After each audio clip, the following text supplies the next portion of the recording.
Give me your initial reactions to what you saw here tonight. Oh, it was a terrific speech. I mean, those verbal stumbles won't matter much. What people will remember, I think, from that speech is he's one of the most talented communicators on our side. To Al's point, the youth, the new generation, the tomorrow candidacy is mostly upside. As you guys were talking about earlier, there is some risk that people make the argument that he's the Republicans' Barack Obama, and isn't that what got us into... They mean that in a bad way. Right, and that got us into all these problems, the lack of experience. But the truth is, that'll work itself out in the primary. If he performs in the primary and he beats Jeb Bush and Chris Christie and Ted Cruz and Rand Paul and some of these very formidable political figures, Scott Walker, he will come out of the primary looking like he has tremendous gravitas. And I think he has the best of both worlds. He has the tomorrow message, that youthful, future-oriented message, combined with the guy who, like Barack Obama, gained a lot in 2007 and 2008 by defeating Hillary Clinton. He came onto the stage in the fall of 2008 looking like he had tremendous gravitas, in part because he'd just been through a brutal primary defeating a formidable opponent. I want to ask you a bunch of other questions, Dan, but first I actually want to just get Mark's views on this. I know you haven't done your grades yet. I don't think you're still thinking those through, but just give me your quick overview on what you thought you saw and heard tonight.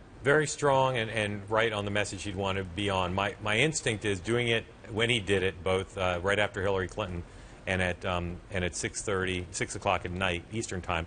I'm not sure he's going to get quite the attention for what he's done as the two senators who announced preceding it. And that's a big part of what these announcements are about, is to get attention, raise money off of them, and introduce yourself to the country, because insiders know him, but he's still trying to introduce himself. But a very obviously strong, very well written speech, I thought. Maybe better written than delivered even, because he did have some rough delivery. I felt he's maybe a little nervous at the beginning, maybe understandably so. Fundraising, more than one talented candidate in both parties over the years has failed because they couldn't raise enough money. Where is he in winning over people in terms of not grassroots fundraising, which is a question mark, but super PAC fundraising and bundling? How is he doing there? I think he's fine. Look, I think there's a lot of interest in him within the donor community. Obviously, Jeb has done very well in the donor community early. But there is a sense, you talk to donors over and over and over, there's a real sense now there's been almost a slowing down of people moving to different candidates, whether it's Jeb or Walker. They have lined up donors, but there is a sense that there is no front runner in this race. And the polling shows that. The enthusiasm from the ground in the early states, from the activists, show that there is nobody dominating this field. So there is room, and donors are therefore responding to that. And you hear donors talking about that a lot. Donors are a little wigged out by the fact that there's no front runner. Donors, abhor a vacuum in these primary situations, as do the press. And so I think a lot of donors are sitting back and waiting. I think Marco, if he performs well and generates a lot of enthusiasm, can get a lot of them. But it's going to be very fragmented. We're fine without a front runner. It's a good story. This is a guy. Present company excluded. This is a guy who you're friends with. You're friends with a half a dozen of these candidates. You haven't endorsed anybody. I'm wondering, we talked earlier about scrutiny. I'm wondering if based on your time with Marco Rubio and talking to people around him, are they prepared for scrutiny? Are they worried about scrutiny? All I know is he was thoroughly vetted when Romney was looking at him as a VP running mate. And I wasn't. Just as John Edwards was thoroughly vetted when John Kerry looked at him as a running mate. Sure, but the John Edwards issues were, many of them were following that period. No, look, from what I understand, I wasn't involved with any of the vetting. Just to be clear, the only comparison I was making is it's a different type of vet. Once the entire national press corps is breathing down your throat, trust me. I know. I've seen that with other candidates. I'm just saying, the only baseline we have is that vetting. I guess that's all I'm saying. Is I understand it's a far different environment when the whole world is climate chasing you. But based on the vetting that Romney did, from what I understand, there is nothing in that vetting that is substantial enough to get anyone concerned. But look, he's about to go through this process. It's a healthy process. He's going to have his opponents, going after him and dumping a lot of oppo. He's going to have the press breathing down his throat. So this is all good. Trust me, I'd rather be in that situation, him handing him to the fall, than be in Hillary Clinton's situation. What's his path to the nomination? Where does he win? Right. So this is a challenge because, as other people have pointed out, if you look at the environment right now, the field right now, there is no segment in the electorate that he owns. Right? If you look at Ted Cruz, you can see segments of the electorate for whom he is their first choice. If you look even, for Jeb Bush, there are segments of the primary electorate, more of the establishment types, but even some conservative types that he owns. There's not a large segment of the electorate that you would say that Marco owns that.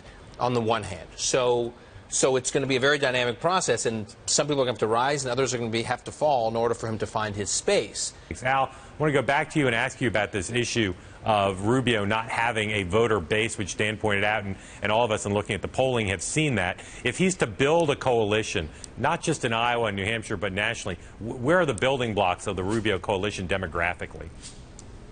Well, I think a lot of it's got to come from Jeb Bush, Mark, and then in addition, he will get more of the Tea Party conservatives, movement conservatives. I don't think he'll do as well with evangelicals, at least as of now, as Ted Cruz, or as well with sort of the young libertarian types as Rand Paul. But he can get a slice of that. But I think if this guy really takes off, it's going to come out of Jeb Bush. Dan, I want to ask you, here, I would listening to the speech, listening to it and looking at it on the screen, there was a place where Rubio said that before us now is the opportunity to author the greatest chapter yet in the amazing story of America. We can't do that by going back to the leaders and ideas of the past. We must change the decisions we are making by changing the people who are making them. He later talked about how in many countries the highest office in the land is reserved for the rich and powerful, and say that he was not. Reading those words that I just read, those were obviously directed at Hillary Clinton. Fighting words. But they could also be easily directed at Jeb Bush. It seems to me on some levels that one of the strengths of this message, the generational message and the biographical message, is that they actually apply in both directions. You could hear a general election message here, how he would take on Hillary Clinton, while also taking shots effectively at the Bush front-runner. What I've been struck by when I've spoken to him or spoken to people who are working for him is his message is going to be the same message in the primary as it will be in the general. It works in the primary as much as it works in the general. And they say, I once saw, one of them recently showed me his last ad, his closing campaign ad from his 2010 Senate race.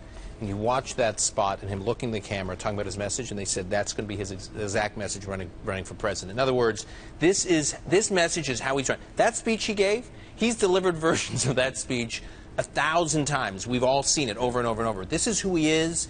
It is authentic. He believes it, and he's been talking about it now when he took on Charlie Crist, and everyone tried to persuade him not to, including the Republican establishment, tried to get him to run for Attorney General in Florida, and he's articulating the same message now. It's almost like it's the only message he knows, and coincidentally, it works for him, I think, in the primary as much as it does in the general.